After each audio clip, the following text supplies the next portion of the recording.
Bueno, vamos a dar inicio. Tengan todos muy buenas noches. Mi nombre es Josué Zúñiga, soy compañero de sexto año de medicina. Un saludo para aquellos que me conocen y para los que no, pues un gusto. Esta noche vamos a impartir el tema de semiología pulmonar. Es para mí un placer poder compartir un poco de conocimiento y espero que les sirva para su formación académica. Vamos a dar inicio. He intentado hacer la presentación de una manera un poco didáctica y trataré de ser lo más breve posible para que no se aburran. Empezamos. Vamos a dividir la ponencia en dos. Primero, la anatomía y el examen físico. Vamos a hablar un poco de la anatomía porque necesitamos precisar nuestra área de trabajo. Entonces, vamos a hablar, como es la semiología pulmonar, vamos a definir el tórax. El tórax es una jaula de hueso, de cartílago y músculo. Para ello tiene ciertos límites. Tenemos el límite anterior, que lo compone el esternón, el manubrio y la apófisis sifoides y los cartílagos costales. Anterior. Lateralmente está delimitado por los cuerpos de las costillas y posterior por las 12 vértebras torácicas. Algo muy importante a recalcar acá es los principales músculos de la respiración, que son el diafragma y los intercostales. Una vez delimitado ya nuestra área de trabajo, que es el tórax, también vamos a delimitar los diferentes diámetros que tenemos. El diámetro anteroposterior, que está delimitado anteriormente por el esternón y posterior por las vértebras torácicas, y el diámetro transverso, que está delimitado entre los cuerpos de las costillas derechas e izquierdas.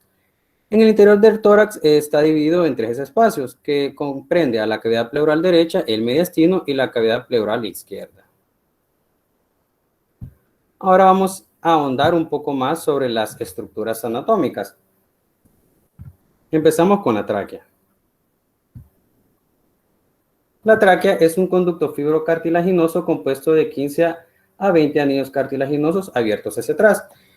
Se extiende desde C6 y termina dividiéndose en bronquio principal izquierdo y bronquio principal derecho a la altura de T4 y T5. Esto es muy importante porque dependiendo, si nosotros conocemos la anatomía, así vamos a encontrar los hallazgos semiológicos. Algo muy importante a recalcar, que mide de 10 a 11 centímetros de longitud y tiene un diámetro de 2 centímetros. Esto es otro punto importante que quiero que guarden en su memoria, los diámetros, ¿ya? Porque a lo largo de todo el árbol traqueobronquial van a ir subdividiéndose los diámetros. Seguimos un poco más abajo. ¿Qué nos encontramos?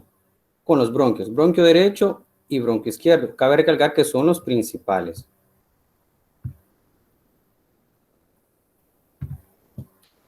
Bien, el bronquio derecho, vamos a empezar con él. La longitud es de 2.5 centímetros, tiene un diámetro de 1.5 centímetros y una orientación vertical. Posteriormente, el bronquio, como ustedes pueden observar ya, se sigue subdividiendo en bronquios primarios, que en el caso del bronquio derecho va a tener tres, uno para cada lóbulo del pulmón. Y estos bronquios primarios a su vez se siguen subdividiendo en bronquios secundarios, bronquios terciarios y así sucesivamente. Eso es muy importante conocer los diámetros y la orientación, ya que, por ejemplo, si un cuerpo extraño ingresa por la vía aérea, va a depender del tamaño del cuerpo extraño, pero hay más posibilidad que recorra al bronquio derecho. ¿Por qué? Por la orientación vertical y por el diámetro, que es mayor. El bronquio izquierdo tiene una longitud de 4.5 centímetros, diámetro de 1 centímetro y una orientación más horizontal. Este, a su vez, se subdivide en dos bronquios primarios, uno para cada lóbulo del pulmón izquierdo, y a su vez también se sigue subdividiendo en bronquios secundarios, bronquios terciarios.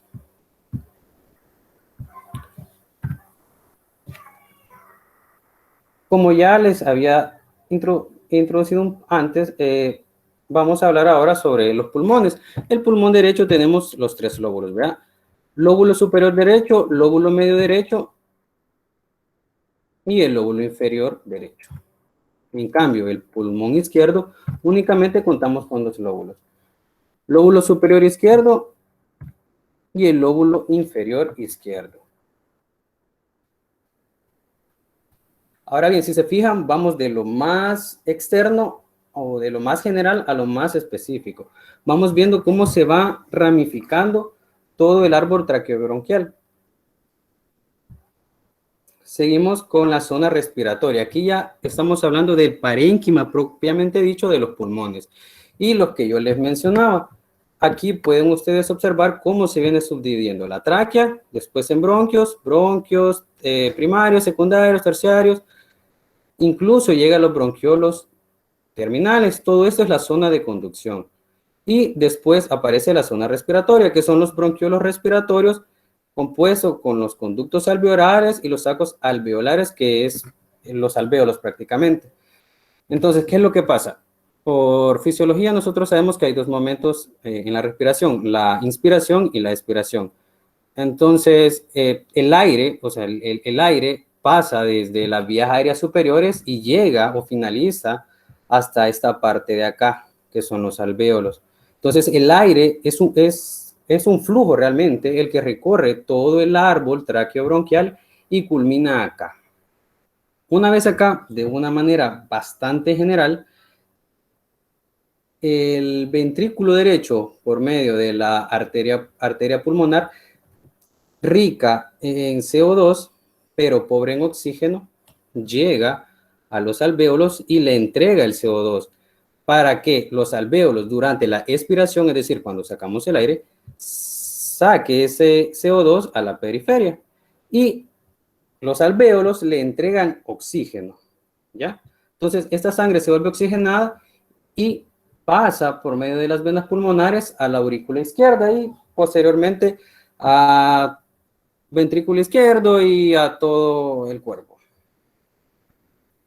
Bien, continuamos. Algo no menos importante que nosotros debemos de recordar es la cavidad pleural. Entonces, la cavidad pleural es un espacio virtual entre la pleura parietal y la pleura visceral. Posee una capa de líquido mínima, pero que permite el movimiento entre ambas capas sin que haya fricción entre ellas. Esa es la función de la pleura. Entonces, es prácticamente la pleura visceral está adosada a los pulmones y la pleura parietal hacia los músculos que se encuentran en el tórax. Esto es muy importante porque nos va a permitir entender los hallazgos semiológicos. Lo que me importa a mí en esta noche es que ustedes entiendan el porqué de las cosas, no memoricen, porque si uno memoriza con el tiempo se le olvida, pero si uno entiende realmente, eso va a durar para toda la vida.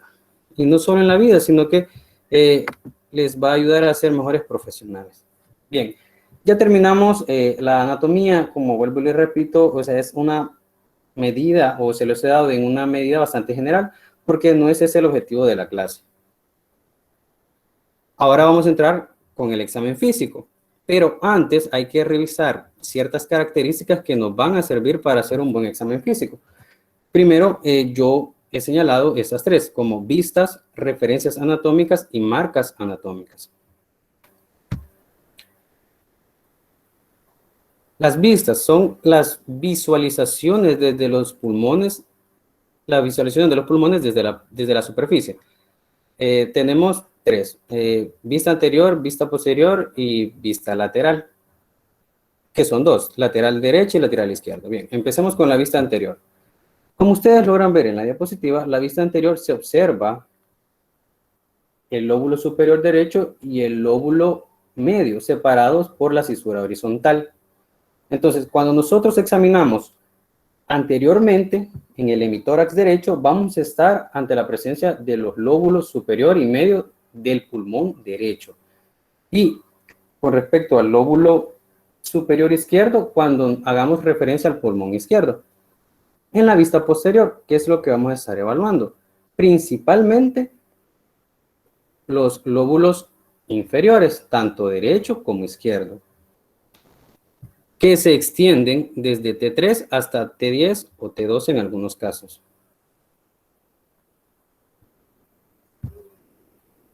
Ahora bien, los que yo le mencionaba, vamos a tener dos vistas, vista lateral derecha y vista lateral izquierda.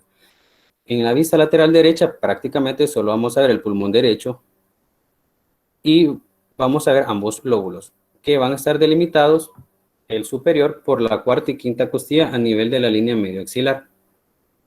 Y la vista lateral izquierda, que también vamos a observar el pulmón izquierdo y ambos lóbulos, que son los únicos que él posee, ¿verdad? Ahora vamos a abordar sobre las referencias anatómicas. ¿Por qué es importante las referencias anatómicas?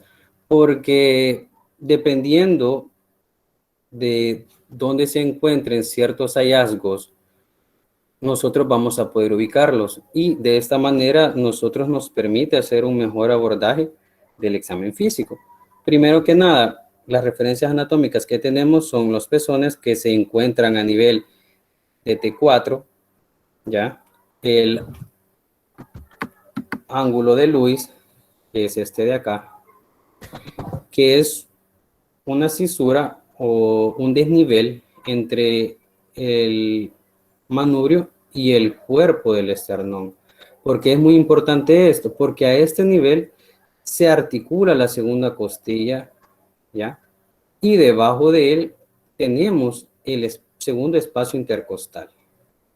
Y de esa manera nosotros podemos seguir haciendo, ya ubicando el segundo espacio intercostal, nosotros podemos seguir delimitando los espacios intercostales.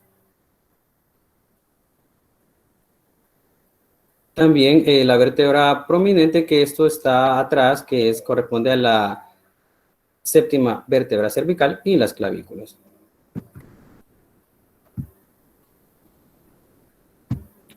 Vamos con las marcas anatómicas. Aquí están las líneas y las regiones que nosotros vamos a trazar imaginariamente.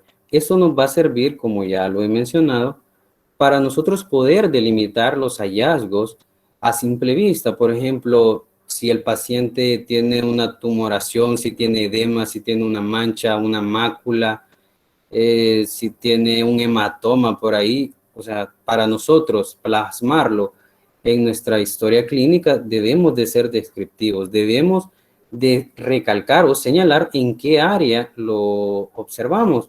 Entonces, para eso nos van a servir las líneas y las regiones. Primero, anteriormente, principalmente tenemos a la línea media external, que es una línea vertical que divide el esternón en dos. De ahí trazamos la línea medio clavicular, que es una línea en el punto medio de cada clavícula, verticalmente todas. Y la línea axilar anterior. Acá nosotros sabemos que la axila tiene dos pilares, pilar posterior y pilar anterior. Justo en el pilar anterior nosotros trazamos esa línea vertical y es la línea axilar anterior. Y en el pilar posterior trazamos verticalmente también y nos da la línea axilar posterior. Entre estas dos líneas tenemos a la línea medio axilar. En la vista posterior, como vuelvo y le repito, tenemos a la línea escapular y a la línea vertebral. Una vez nosotros trazado estas líneas verticalmente, después, ya en la siguiente diapositiva lo vamos a ver, si trazamos nosotros otras líneas pero horizontales, vamos a tener regiones, como pueden ver acá. Acá, ya aquí están las tres líneas que yo ya mencioné, y le añadimos una cuarta, que es la línea tercera costal, es decir, a nivel de la tercera costilla. Y como ya vimos que el ángulo de Lewis ahí se articula la segunda costilla, ya más o menos vamos a tener una idea de dónde vamos a trazar esa línea, ¿ok? Y le vamos a añadir una quinta línea, que es la línea sexta costal, es decir, a nivel de la sexta costilla. Una vez ya delimitado eso, nosotros tenemos regiones. Y como pueden ver acá en la diapositiva, tenemos a la región, perdón, tenemos a la región supraclavicular, es decir, que está sobre la clavícula, la región infraclavicular, es decir, que se encuentra delimitado superiormente por la clavícula e inferiormente por la línea imaginaria trazada a nivel de la tercera costilla. Otra región es la región mamaria o área mamaria, que se encuentra delimitada por las dos líneas horizontales que hemos trazado imaginariamente. Y abajo de la línea sexta costal se encuentra el hipocondrio. En la cara posterior, de la misma manera, como pueden ver acá, aquí están las líneas que ya les mencioné, la línea vertebral, esta es la línea escapular y nos va a dividir también en regiones. Y vamos a trazar las líneas horizontales que nos van a determinar dichas regiones. Como pueden ver acá, la línea infraescapular, que es esta, está debajo de la escápula. Tenemos a la línea axilar posterior, que es esta de acá, y a la duodécima dorsal, es decir, a nivel de T12. Y las regiones que son un poco más tediosas, son un poco más complicadas, no como acá, pero los podemos dividir. La región supraescapular interna, que es esta de acá, la región supraescapular externa, o sea que es decir, está arriba de las escápulas, esas regiones, y las divide en dos. ¿Ok? Después tenemos a la región escapulovertebral, que se encuentra delimitada superiormente por la línea escapuloespinal e inferiormente por la línea infraescapular, la línea escapulovertebral, y ya en la última región, lo más bajo, por así decirlo, tenemos a la región infraescapular interna y externa. ¿Vale? ¿Por qué todo eso es importante antes de ahondar más en el examen físico propiamente dicho? Porque, como ya les repetí, nos va a ayudar a delimitar mejor los hallazgos que nosotros tengamos. Un momento. Ahí está.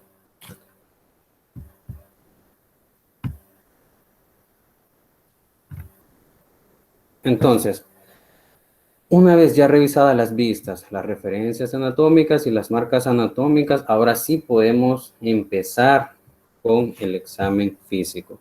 Recordando las 4 técnicas esenciales y en este orden a nivel del tórax: inspección, palpación, percusión y auscultación. Empezamos con inspección. Algunas recomendaciones bastante generales, pues hay que guardar el pudor de paciente, recordar que en caso de hombres se le debe pedir que se quite la camisa para una mayor precisión a la hora de evaluarlo, y también guardar el pudor de las mujeres. Eso es importante, pero antes que nada establecer una buena comunicación, establecer confianza, establecer el rapport para que el paciente no se sienta intimidado, no le dé pena, sino que vea nuestra seriedad, que vea el trabajo, la competencia que nosotros tenemos para realizar el examen. Otra cosa muy importante a recalcar es la buena iluminación. Y tenemos la inspección, la vamos a hacer en las vistas que ya vimos, tanto anterior, ambas laterales y posterior. La inspección se divide en 2 vertientes: la inspección estática y la inspección dinámica. Vamos a abordar cada una, ¿ok? La inspección estática, ¿qué es lo que vamos a evaluar acá? Lo que vamos a evaluar es la forma del tórax, la simetría en las diferentes vistas, y observar la piel en busca de anormalidades, lo que yo le mencionaba, si tiene tumoraciones, si tiene hematomas, si tiene alguna mácula, si tiene petequias, Eso nos va a ayudar a nosotros a delimitar. Y así nosotros lo podemos transcribir en nuestra historia clínica de una manera bastante específica. No es lo mismo que digamos, paciente presenta un hematoma en hemitórax izquierdo a nivel de la región mamaria, delimitado por la línea medio clavicular, a decir, el paciente tiene una mancha en el tórax, ¿me entienden? Entonces, para eso nos sirven las líneas. A la hora de plasmar, nos sirve como un lenguaje prácticamente. Y vamos a buscar datos de la periferia. Bien, en la forma del tórax, vamos a ver los diferentes tipos de tórax. Primero que nada, tenemos que entender lo normal. Vamos a ir abordando ciertas patologías o ciertos hallazgos que normalmente nos podemos encontrar con nuestros pacientes, pero tenemos que saber lo normal. El tórax normal, como pueden ver acá en la fotografía, como ustedes lo ven, no presenta ninguna, es simétrico, ¿ya? Su diámetro antero-posterior, aquí no se logra evidenciar bien, pero es menor que el diámetro transverso. Es un tórax normal. Esto es un adulto o un joven, más o menos adulto joven, pero también hay formas diferentes dependiendo de la edad. Por ejemplo, en los niños, en los recién nacidos, el tórax es cilíndrico y en los adultos mayores, debido a la edad, a procesos fisiológicos, el diámetro antero-posterior va aumentando por la misma cifosis fisiológica. Ahora bien, también vamos a empezar a ver los diferentes anormalidades que se nos pueden presentar con respecto al tipo de tórax. Empezamos con la escoliosis, que es una desviación lateral de la columna. Y como ustedes pueden observar acá en la imagen, este tórax pues ya no es simétrico, ¿verdad?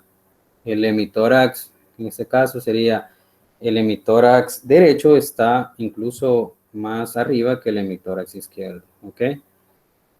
La cifosis es una alteración en el plano sagital debido a la exageración de la curvatura normal de la columna vertebral, ¿ya? Es decir, va a estar aquí afectado el diámetro anteroposterior y en este el diámetro transverso.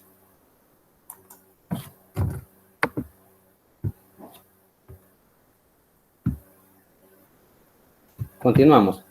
¿Qué otra anormalidad podemos encontrar? El tórax en tonel. ¿Por qué se caracteriza este? Porque hay un aumento del diámetro anteroposterior, como ustedes logran ver acá en la diapositiva, aumento del diámetro anteroposterior, y las costillas son más horizontales, hay una cifosis y un ángulo externar prominente. ¿En qué pacientes nosotros vamos a encontrar este tipo de tórax?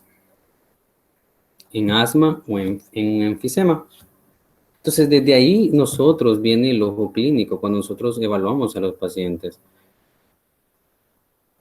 Seguimos con el pectum carinatum o pecho de pollo, lo mencionan algunas literaturas, que es una protrusión externa prominente a nivel del esternón.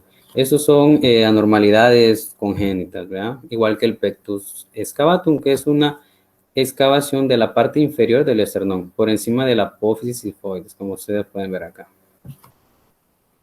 Tanto el pectus carinatum como el pectus excavatum son anormalidades que son congénitas en la mayoría de los casos. Y ustedes al ver eso, ustedes ya pueden definir el tipo de tórax a la hora de redactarlo, ¿verdad? Eso es importante.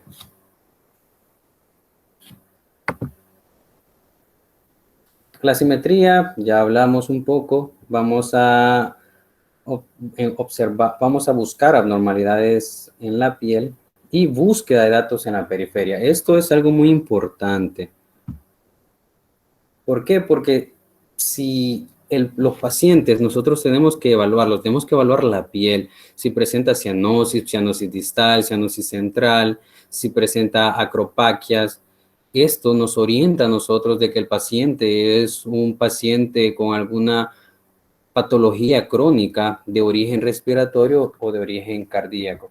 Y también la palidez, ¿verdad? Pero con esto sí, por eso es bueno y por eso yo recalco una buena iluminación, ¿ya? Porque no vayamos a caer en el sesgo que algunos pacientes sí tienen un poco el color, su tez es un poco pálida, pero o sea, no es que sea por un proceso patológico, ¿verdad? Bien, ahora vamos con la inspección dinámica. Aquí, ¿qué es lo que vamos a determinar? La frecuencia respiratoria. Lo normal es de 12 a 20 respiraciones por minuto. También vamos a observar, miren eso que importante, el patrón respiratorio, el ritmo, o sea, patrón o ritmo, la amplitud del mismo y algo que he venido recalcando, que la expansión debe ser simétrica, es decir, que ambos hemitórax se expandan. Y vamos a abordar un poco sobre los tipos de patrones respiratorios.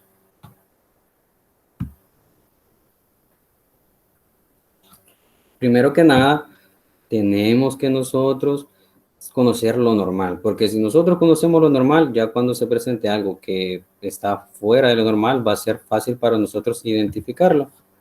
Empezamos. Una respiración normal es una respiración regular, cómoda, a una frecuencia de 12 a 20 respiraciones por minuto. Ya, por eso es importante que hagamos una buena toma de los signos vitales, que también previo al examen físico ya vamos a tener una idea. Pero, ¿qué es lo que pasa cuando nosotros no nos encontramos con una respiración normal? Vamos a tener las diferentes anormalidades que se presentan. Primero, permítanme, vamos a tener o vamos a abordar las alteraciones de la frecuencia. Es decir, la taquipnea. Taquipnea es un aumento de la frecuencia respiratoria mayor a 20 respiraciones por minuto. Tenemos lo contrario, que es la bradipnea, que es una frecuencia alterada a menos de 12 respiraciones por minuto. ¿En qué casos nosotros vamos a encontrar una bradipnea? En aquellos pacientes que puedan tener un trastorno neurológico, una infección o un trastorno electrolítico. Ahora vamos a hablar con alteraciones de la amplitud. Es decir, esto es más que todo con la cantidad de aire que entra y sale durante la inspiración y la expiración. Tenemos la hiperventilación o hiperpnea, que es evidentemente hay un aumento de la frecuencia, pero también hay un aumento en la amplitud. Si se fijan, son más profundos la inspiración y la expiración en comparación de estas y en comparación de estas. Debemos de tener bastante cuidado porque una hiperventilación, o sea, nosotros la podemos causar si el paciente se siente muy observado por nosotros, pero también hay cuadros patológicos que nos pueden orientar a una hiperventilación, es decir, en pacientes, eso es un mecanismo de protección, por ejemplo, en aquellos pacientes que tienen una fractura de costilla y al realizar el movimiento de la respiración, les causa dolor. También lo podemos evidenciar en pacientes con hepatomegalia o ascitis. ¿Qué otro tenemos? El atrapamiento aéreo. Como nosotros ya vimos, como ustedes pueden ver, en la inspección estática y la inspección dinámica ya nos va orientando. El atrapamiento aéreo es una dificultad creciente para expulsar el aire, es decir, más aire va quedando atrapado dentro de la caja torácica. Entonces, por eso es que los pacientes con asma o con enfisema o con un EPOC, que es enfermedad pulmonar obstructiva crónica, van a presentar un tórax en tonel. ¿Por qué? Porque va a haber un atrapamiento de aire. Seguimos con alteraciones del ritmo. Tenemos a la respiración de Cheyne-Stokes. Como ustedes pueden ver acá, se caracteriza porque hay un aumento creciente de la inspiración, ¿ya? Y después empieza a descender y después llega un periodo de apnea y se repite. Como ustedes pueden ver, como se pueden ver acá, perdón, el ritmo está alterado, es decir, no lleva una secuencia. Cada momento de la respiración, tanto inspiración como expiración, es diferente en cada uno. Aquí va aumentando, ¿ya? Empieza a decrecer, llega a la apnea y empieza otra vez el ritmo. Tenemos también otra del ritmo que es la respiración de Kussmaul. Y recordando lo que mi compañero Benjamín abordaba en ponencias pasadas, que se da en una acidosis metabólica. Como ustedes pueden ver acá no hay un ritmo, es una respiración rápida, profunda y muy trabajosa, quejumbrosa, mencionan los libros. Tenemos también la respiración de Biot. Es no bastante similar, pero se caracteriza por periodos de apnea intercalados de forma irregular, con una secuencia que es desorganizada. La diferencia, algo que nos permite diferenciar de la respiración de Cheyne-Stokes, que la de Cheyne-Stokes lleva hasta cierto punto un ritmo, es decir, apnea y empieza otra vez creciendo, decreciendo, apnea, creciendo, creciendo, decreciendo, apnea. En cambio, aquí en la respiración de Biot no sabemos en qué momento nos va a dar la apnea, como ustedes pueden ver acá.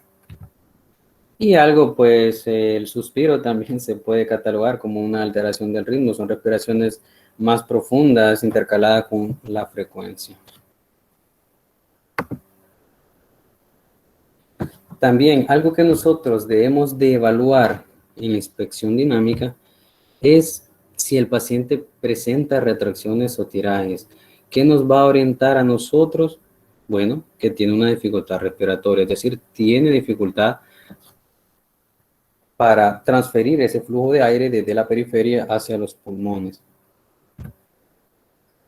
Eso es un tiraje, una retracción subcostal, para los que no lo conocen. Y hay tres, ¿verdad? El subcostal, el intercostal, el supraclavicular e infraclavicular, ¿verdad? El subcostal es el más grave de todos. Entonces, si nosotros vemos un paciente que está taquipnéico, que tiene retracciones o tirajes subcostales, aparte de eso, tiene cianosis, tiene aleteo nasal, eso nos orienta a nosotros que el paciente está en una dificultad respiratoria.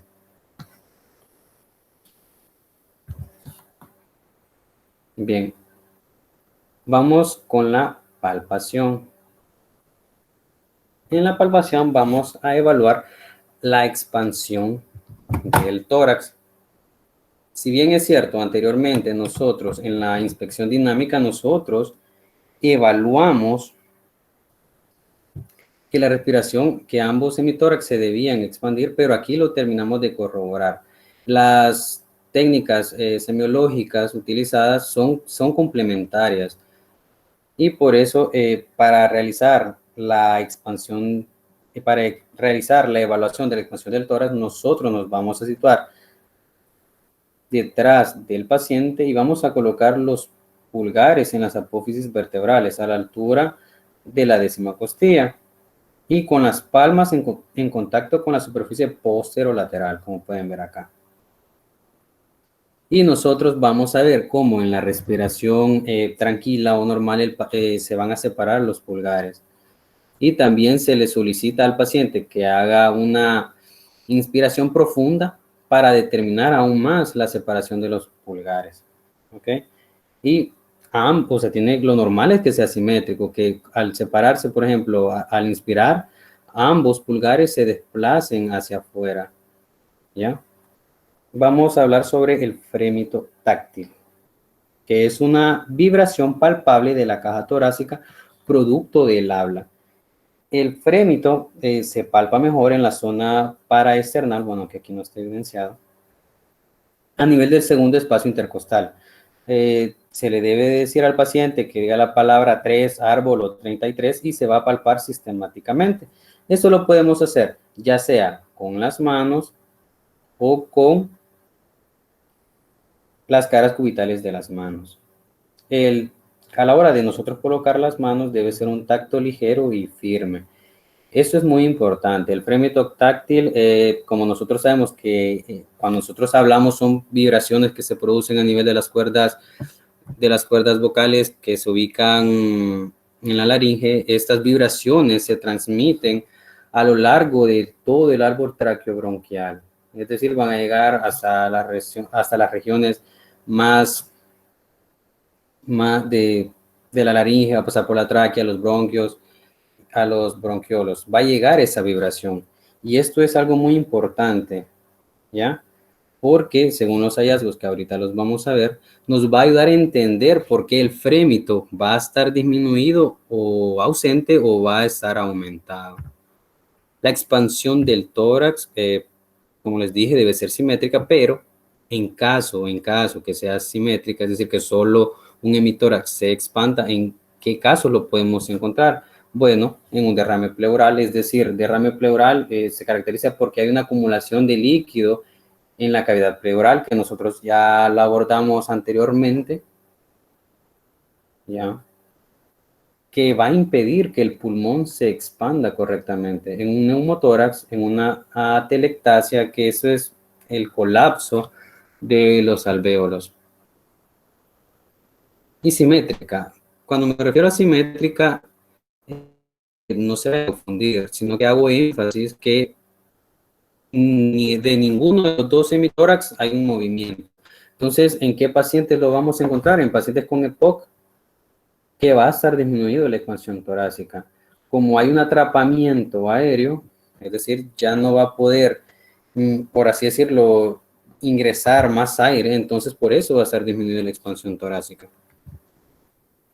Ahora vamos a ver los hallazgos que podemos tener en el frémito táctil, que puede ser disminuido o aumento. Se recuerdan que yo les dije de que cuando nosotros hablamos se producen vibraciones que viajan a lo largo de todo el árbol traqueobronquial. Esto es importante conocerlo, porque de manera bastante escueta, si ponemos en los estados, por ejemplo, sólido, el líquido y el aire, las vibraciones se transmiten mejor en lo sólido, más o menos en el agua, y se transmiten mal en el aire. Entonces, conociendo nosotros eso, nosotros vamos a saber el por qué hay una disminución o un aumento del frémito. ¿En qué casos va a haber una disminución? Bueno, en un enfisema. ¿Por qué? Porque hay aire, o sea, el paciente, su tórax, hay aire atrapado. Entonces, como el aire no es un buen conductor de las vibraciones, por eso va a haber una disminución del frémito. Derrame pleural. ¿En qué casos? Sí, el derrame pleural es una acumulación de líquido, pero recuerden que esto no es del pulmón, sino que esto es de la cavidad pleural. Entonces, por eso va a estar disminuido. Y por eso nosotros no lo no vamos a sentir el frémito. ¿Por qué? Porque el frémito, aunque viaje por el árbol taquiobronquial, pero como hay un derrame pleural, no nos va a permitir sentir el frémito. También un edema masivo y una obstrucción bronquial. ¿Por qué una obstrucción bronquial? Es decir, no hay paso de aire. Si no hay paso de aire y nada, no vamos a sentir prácticamente nada. ¿Cuándo va a estar aumentado? Bueno, cuando haya líquido o masa dentro de los pulmones. Por eso es que en el derrame no hay. No es porque sí es cierto, el agua o sólido sí conduce mejor, pero esto es fuera de los pulmones. ¿Ya? Entonces, vamos a tener un aumento cuando la masa o el líquido esté en los pulmones, es decir, en los alvéolos, en el parénquima pulmonar. Es que lo podemos tener en una consolidación pulmonar, es decir, en una neumonía, en una tuberculosis en estados iniciales o en tumoraciones. También nosotros tenemos que explorar la tráquea. Para ello, nosotros con nuestro dedo índice lo colocamos en la escotadura supraesternal, que es esta de acá, y con el dedo índice vamos a rodear, por así decirlo, las superficies clavicular, o sea, el borde el borde superior de las clavículas, perdón, y ese debe ser simétrico. Y también que la tráquea, nosotros, bueno, tiene que estar en la línea, media. Y eso lo podemos hacer colocando nuestros pulgares de esta forma. Y ahora vamos a ver en qué casos va a haber una desviación de la tráquea, porque lo normal es que la tráquea debe estar situada en la línea media. Pero en qué caso nosotros vamos a encontrar con una desviación de la misma, en una pérdida de volumen por cirrosis, atelectasia, que va a tirar la tráquea hacia el pulmón afectado. Es decir, por ejemplo, si acá el paciente presentara atelectasia masiva, entonces la tráquea se va a desviar hasta ese lado, o sea, hacia el pulmón afectado. No así el derrame pleural, que por ejemplo, si acá del hemitórax derecho tenemos un derrame pleural, la tráquea se va a desviar hacia el lado opuesto, ¿ya? Y los tumores mediastínicos anteriores que la van a desplazar hacia atrás.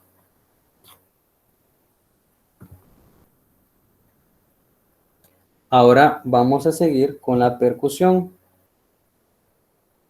Hay una secuencia, que eso lo dice Mosby, ¿verdad?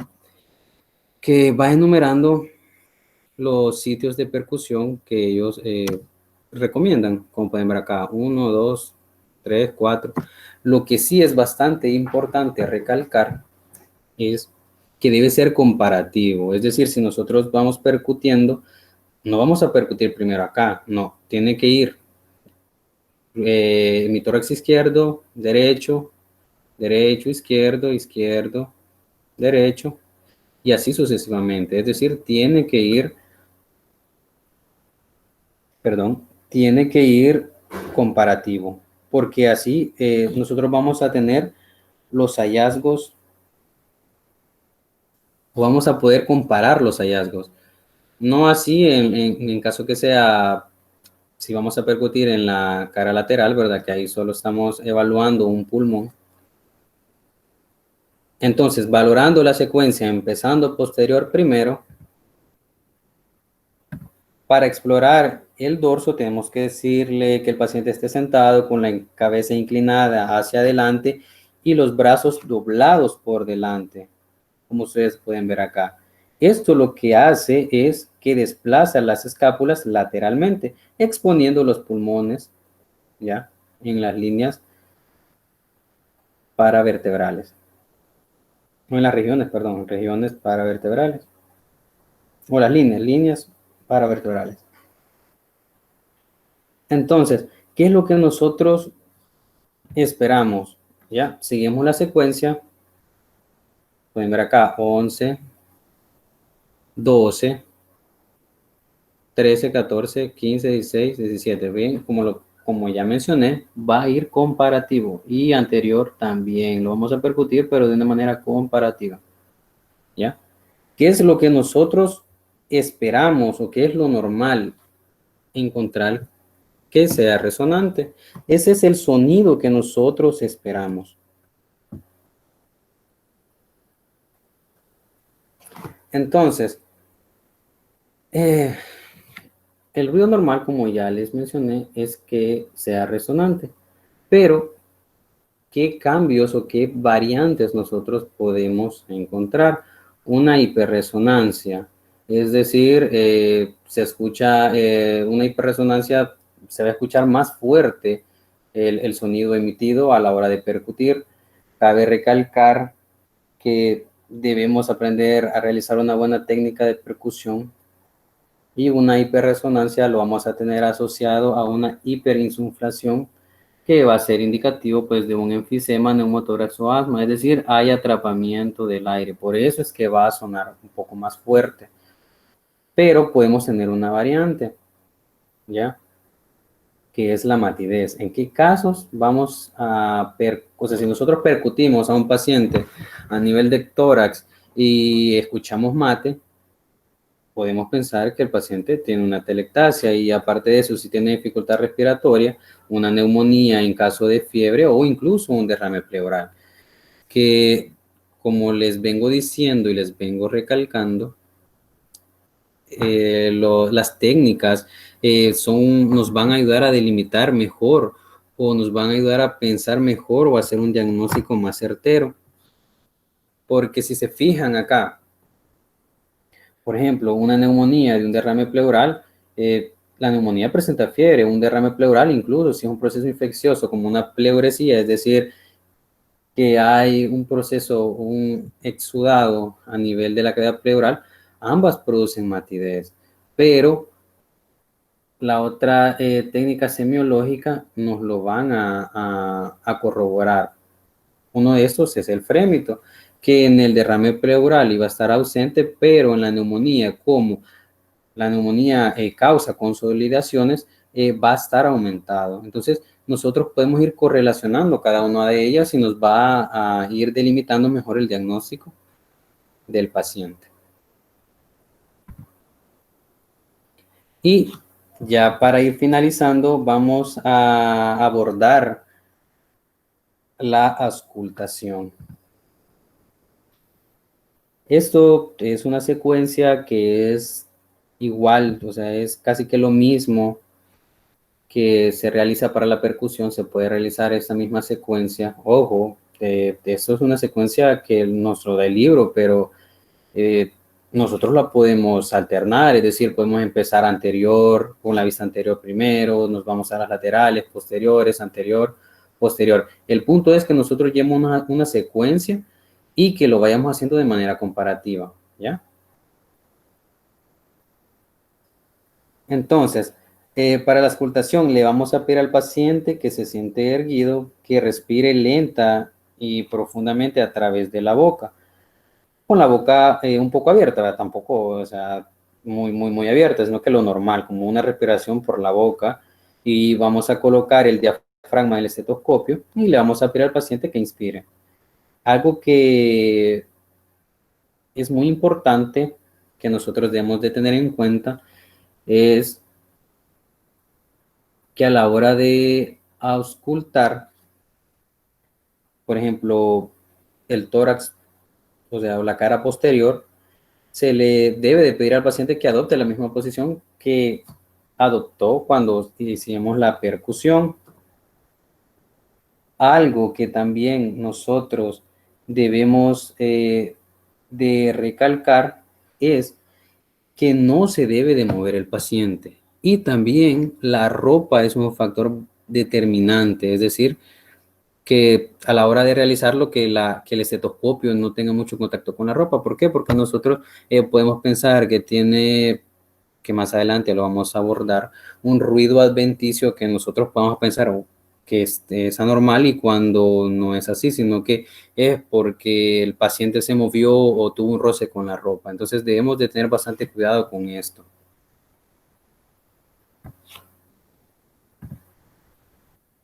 Bien, ¿qué es lo que nosotros vamos a encontrar? Primero que nada tenemos que aprender qué es lo que andamos buscando. Si estamos ocultando es ruido, entonces son los ruidos respiratorios y son el producto del paso del flujo del aire a través del árbol tráqueo-bronquial. Es decir, lo que yo les mencioné en un principio, que es el aire inspirado que pasa por toda la vía aérea superior, vía aérea inferior y hasta los alvéolos y sea el intercambio y todo eso. Entonces, para esta parte de la ponencia sí necesito de su mayor atención y pues si se pueden subirle el volumen al teléfono o ponerse audífonos si los tienen o en un lugar que les permita a ustedes escuchar bien. ¿Por qué? Porque esto es la semiología. Nosotros debemos de aprender lo normal, ¿ya? Entonces, si estamos ocultando, porque todo lo demás que hemos visto del examen físico era visual más que todo, pero acá vamos a ocupar nuestro sentido del oído. Entonces vamos a escuchar los ruidos normales, que son tres: bronquial, broncovesicular y el murmullo vesicular. Así que por favor, pónganse audífonos, o si están en un lugar con mucha interferencia, retirarse de ahí y para que ustedes logren escuchar bien. ¿Qué es el sonido bronquial? Bueno, las características son de tono e intensidad mayor. ¿Y dónde lo vamos a ocultar? Principalmente en la tráquea, como ustedes pueden ver acá. Entonces, ¿cómo se escucha el sonido bronquial?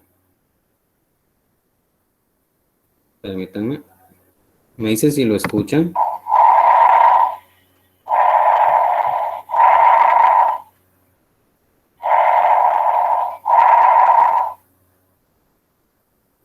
¿Ya? Este es el sonido bronquial, es decir, ese flujo de aire, así se escucha. ¿Y por qué es así? Porque, como ya les había mencionado, lo que me importaba a mí era el diámetro. ¿Por qué? Porque la tráquea es de gran calibre, es decir, el diámetro es grande en comparación de las otras ramas del árbol traqueobronquial. Vamos ahora con el bronco vesicular,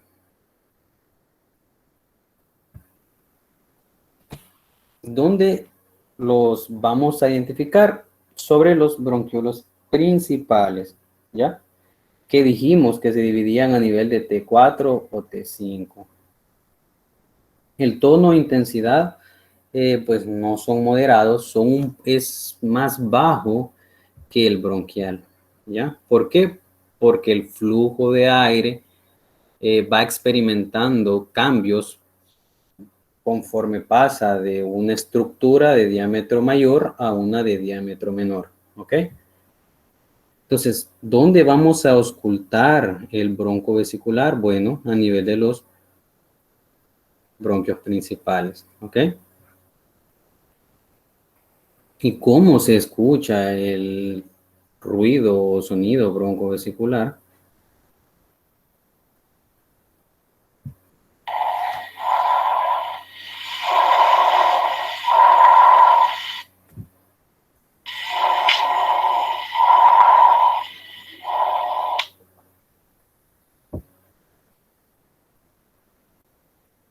Espero lo hayan escuchado.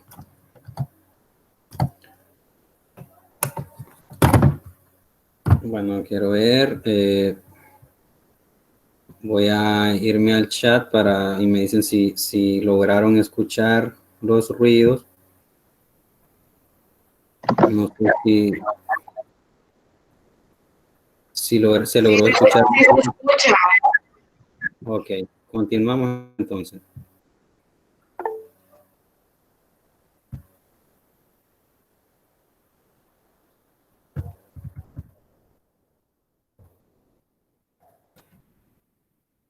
Bien, entonces seguimos ahora con el murmullo vesicular. Las características, bueno, es de tono e intensidad bajo que se escuchan sobre el tejido pulmonar sano. Y lo vamos a auscultar en estas partes de acá, es decir, en el parénquima pulmonar. Este quizás no lo van a escuchar muy bien porque, o sea, es más suave.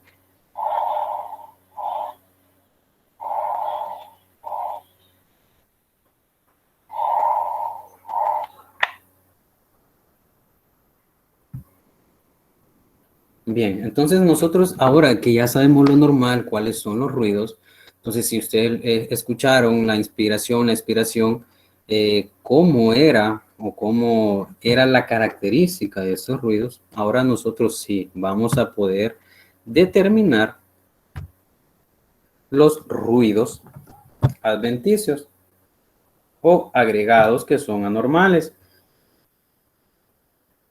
Eh, La mayoría de ruidos abnormales que se oyen durante la auscultación están superpuestos sobre los respiratorios normales, ¿ya? Vamos a escuchar el estridor.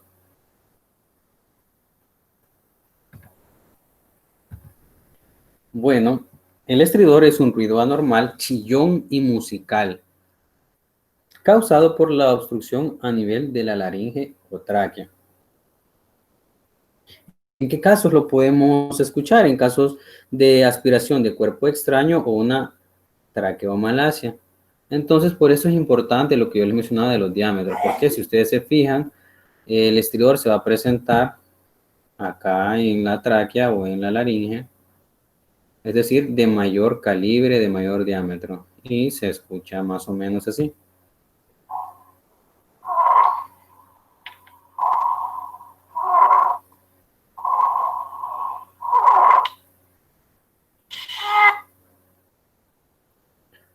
Más o menos así se escucha el estridor. Entonces, al escuchar nosotros esto en el examen físico, nosotros ya vamos orientando. Tiene una obstrucción a nivel de vía aérea inferior, a nivel de la tráquea, de la laringe, ¿ya?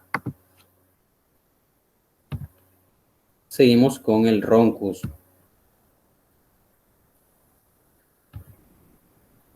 Bueno, son más profundos y más retumbantes, más que todo durante la expiración, y son producto del paso de aire a través de una vía obstruida por secreciones espesas.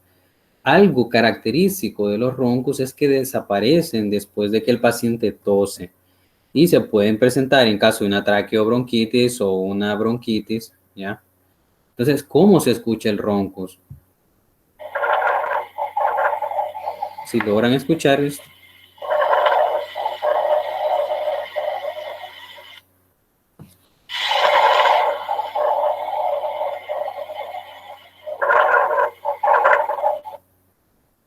si lograron escuchar, son más que todo expiratorios.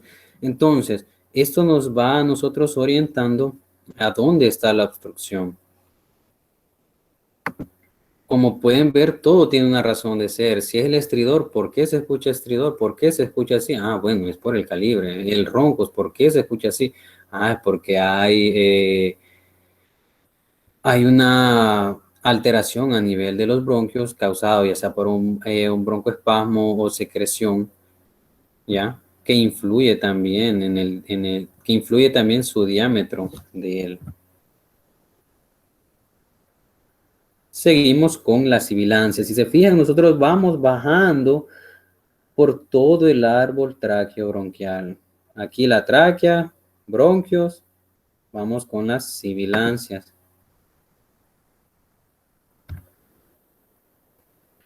Las sibilancias son un sonido musical continuo de tono agudo, es decir, nosotros las escuchamos como un pitido y son más que todo se escucha mejor en expiración. Y esto también es característico del asma, ¿ya? Y en los niños también de bronquiolitis, los niños con bronquiolitis, o sea, los bebés lo pueden presentar.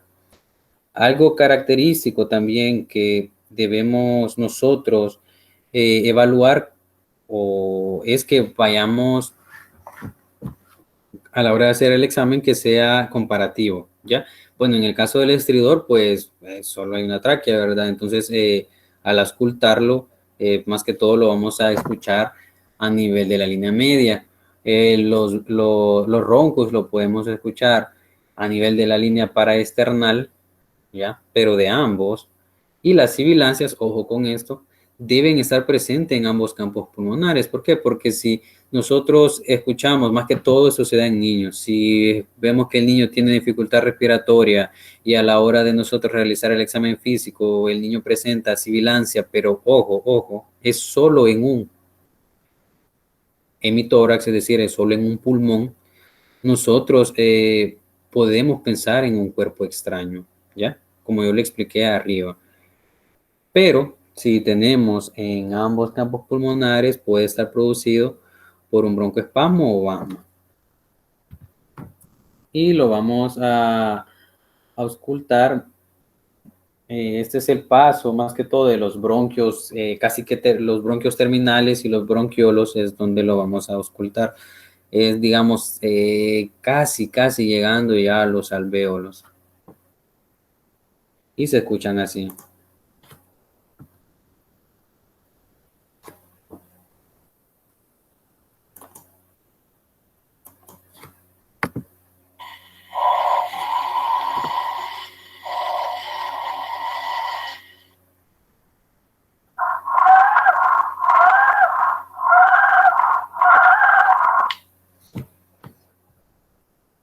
¿ya? Es lo que la literatura nos dice, que es con un sonido musical, que es de prevalencia expiratoria, pero también puede estar en inspiratoria.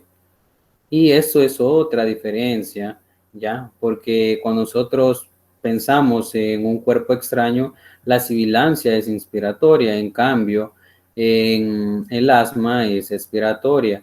Ahora bien, también se puede presentar en los niños, en los bebés, una bronquiolitis que en un principio puede ser expiratoria, pero después son tanto inspiratorias como expiratorias, y es decir, que ese niño se está complicando más. Y si las dejamos, si en el bebé nosotros escuchamos sibilancias y después ya no las escuchamos, ojo, ese niño está bien mal porque ya no hay paso de aire. Es decir, la obstrucción es total.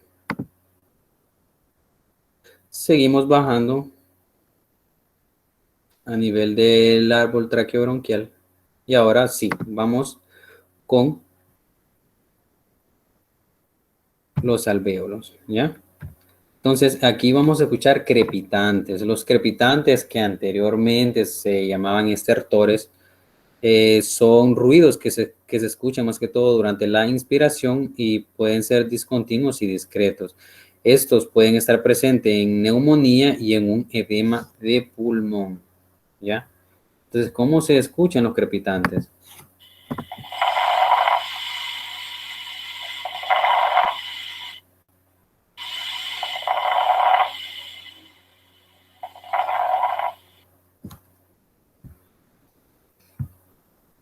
Entonces, todos estos ruidos a nosotros nos orientan que a qué nivel se encuentra una obstrucción o una alteración, ¿ya?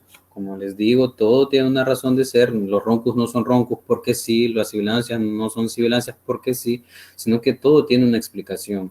Entonces, eso es lo que nosotros debemos entender, saber el porqué de las cosas y no memorizarlas. Seguimos con el último ruido adventicio, que es el roce pleural. El roce pleural es un ruido que se produce evidentemente fuera del árbol traqueobronquial.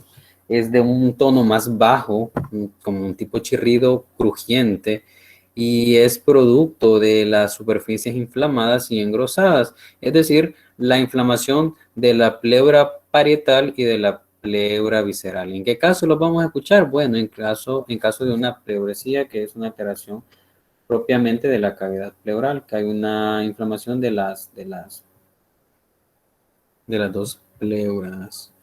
¿Y cómo se escucha el roce pleural?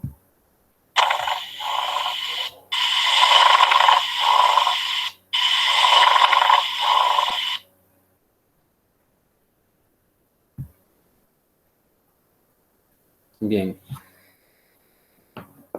ya para ir finalizando, lo único que nos queda abordar es la auscultación de la voz, que lo normal es que, bueno, la voz hablada transmite sonidos hacia los campos pulmonares.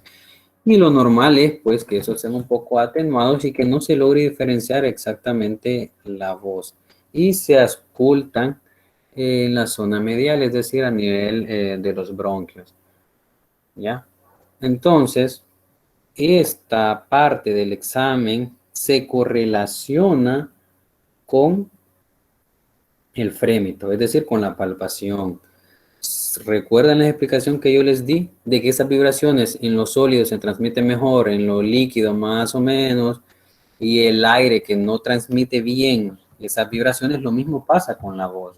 Entonces vamos a tener ciertas alteraciones, una broncofonía, es decir, aumento en la claridad e intensidad de los sonidos hablados. Es decir, nosotros colocamos el estetoscopio, le pedimos al paciente que nos diga 33, que nos diga árbol, y si nosotros logramos escuchar con claridad, es decir, como que si el paciente nos estuviera hablando directamente al estetoscopio, eso es una broncofonía. ¿Y en qué caso lo podemos hallar? Bueno, en pacientes que presenten consolidaciones, tumoraciones, es decir, algo sólido del parénquima pulmonar, insisto. ¿Qué es la pectoriloquia áfona? Es decir, que en este caso, la condensación o aquella alteración es un poco más grave, tanto así que el paciente puede decir susurrando la palabra 33, árbol, ¿ya? Lo puede decir susurrando, pero nosotros lo escuchamos, o sea, normal, como que se estuviera hablando normal. Entonces es una complicación ya mayor que la broncofonía. Y tenemos la egofonía, que eso es un aumento de la intensidad de la voz y un tono nasal. Algunas literaturas lo describen como voz de cabra, que también tiene que ver con las consolidaciones que se presentan en la neumonía. Y tenemos la disminución de la intensidad de la voz. ¿En qué casos? Bueno, en pacientes con enfisema, en pacientes con EPOC, ya que hay un atrapamiento aéreo. Entonces, como hay más aire, hay menos capacidad de transmitir tanto las vibraciones en el frémito táctil como la transmisión de la voz. Bien, esto es lo que tenía que abordar sobre examen físico. Espero haber aportado un poco, aclarado dudas. Y pues pueden seguirnos en nuestra página, como estamos en Facebook como Medicina Interactiva SB, en Instagram como Medicina Interactiva SB. Y este video lo estaremos subiendo en nuestro canal de YouTube, en SB Medicina Interactiva, que pueden revisar. Nosotros compartimos un poco de conocimiento, ya repasar un poco aquellos aspectos que se nos pueden llegar a olvidar. Y ha sido un gusto para mí estar con ustedes el día de ahora. Y me voy a despedir con una frase. Es mucho más importante saber qué tipo de paciente tiene una enfermedad que qué clase de enfermedad tiene un paciente, ¿ya? Entonces, eso sería todo. Gracias por su atención y espero les haya sido de utilidad y haya permitido aclarar ciertas dudas que ustedes tenían, y cualquier consulta, pues estamos a la orden, y en lo que yo pueda ayudarles, pues con gusto, y muchas gracias.